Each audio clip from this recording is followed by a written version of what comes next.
Mga kadago, good day. So, ito yung unit na first PCP ko na inassemble ko. Bumalik sa atin, pinatuning ng may-ari. So, bali ginamitan natin ng slug. Yan.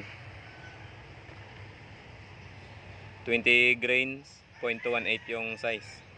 So, 20 grains lang kasi yung receiver nito is hindi masyado kalakasan kasi maliit lang yung plenum dito. So, naka-knockdown rin yung first na knockdown natin.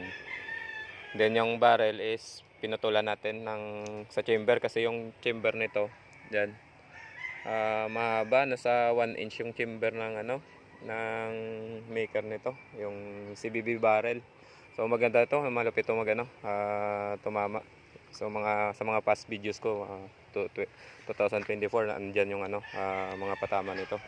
So ganun pa rin yung silencer, napakatahimik niyan, DIY ko. Then ito yung muzzle velocity niya. First shot 922, 926, 924, 929, 928, 930, 928, 924, 921, 922.8, 920, 923.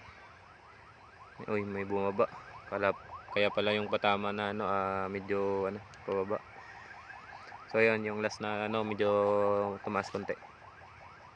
So punta natin doon sa target natin, sa range natin doon. Katuan ko lang ito na. Tingnan natin yung patama niya. 100 meters. Walang cut na to mga kadugo. Wala nang intro. Bali diretso na to. Bali na di siya na yung ganyo mag-slug kasi nakikita niya yung patama ko sa unit ko na slug yung gamit. Tumitira ako ng 200 meters mahigit. So hindi ko na to nakuhanan yung video nito kasi gawa ng yung bagong side cam natin na gamit is action cam, yung Hawkeye Firefly 8 SE na action cam. So maganda, malinaw, kaso lang yung memory card ko is fake, may nang klase. So padating lang yung in order ko, ma-play siya pero hanggang lang 10 to 15 minutes namamatay yung video kasi fake yung memory card. So hingalak ko. Pumunta siya kanina mga alas 10 ng umaga. So ngayon is mag-alas 5 na. Yung scope muna yung natin, ginamit ko na Wisanter HDN 6-24 by 40. So dalawang groupings na itong ginawa ko dito. So ito siya. Ito yung aim ko. Unang nung last pa to. Yan. Nang last week. Ito yung tinamaan ng slug. So bali ganito siya kalaki nandito. And then yung patama nandito lang. Nasa halos 5 peso. And then nag test ako ulit. Dito ako nag-aim.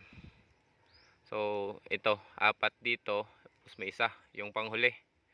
Ayan. May isang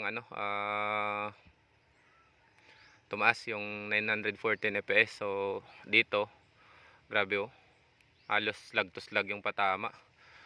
Tapos isa may bumaba din sa pagpitik ko lang to. Ayan. All goods na. So hindi na ako nag-adjust ng muzzle velocity niya. Gawa ng maganda naman yung 920 to 930 fps. Maganda yung patama niya sa 23 grains, 0.18 na ZR gun slug. So okay, hanggang dito na lang mga kadago. Thank you sa inyong panonood. Quick tuning ng laruan. Sa mga gusto magpa-tuning sa akin ng slug, pwede niyo sa akin padala yung unit. Comment lang kayo. And then lagay ko lang yung number ko. So pwede niyo ako tawagan. Okay, thank you sa inyo mga, lahat mga kadugo. Ingat kayo palagi. God bless.